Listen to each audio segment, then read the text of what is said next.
지난 기일에 한덕수 총리에 대한 증인 신청을 기각하셨습니다.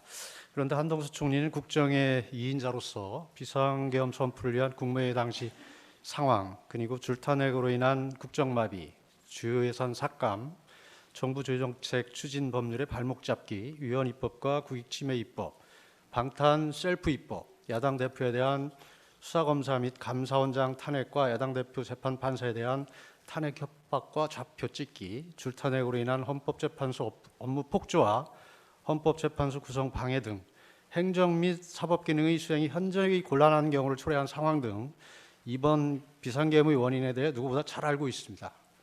그리고 한덕수 총리에 대한 탄핵은 최상목 대통령 권한대행의 자격과도 밀접한 관련이 있으므로 우선 심리가 필요합니다. 그렇기 때문에 피청구인 측에서는 중요 증인으로 신청하였으나 관련성이 떨어진다는 이유로 기각이 되었습니다.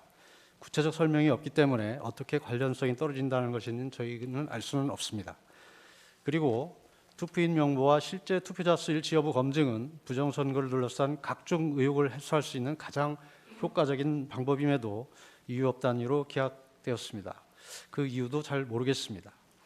지금 헌법재판소는 헌법재판소법을 비롯한 명문의 법률 규정들을 위반하여 재판을 진행하고 있으며 결론과 선고 시기를 정해놓고 달리는 것처럼 신속한 진행과 위법 불공정한 심리를 계속하고 있습니다. 이 사건 탄핵 심판은 대통령에 대한 파면 여부를 결정하는 중요한 사건입니다. 그동안 누차 저희들이 말씀드렸듯이 단심입니다. 대통령은 국민의 총의를 모은 국민투표에 선출된 최고 헌법기관으로 민주적 정당성이 가장 큰 자리입니다. 따라서 대통령에 대한 탄핵은 국민주권의 결과를 뒤집는 것이므로 그 결과에 걸맞는 정도의 중대한 사안이어야 합니다.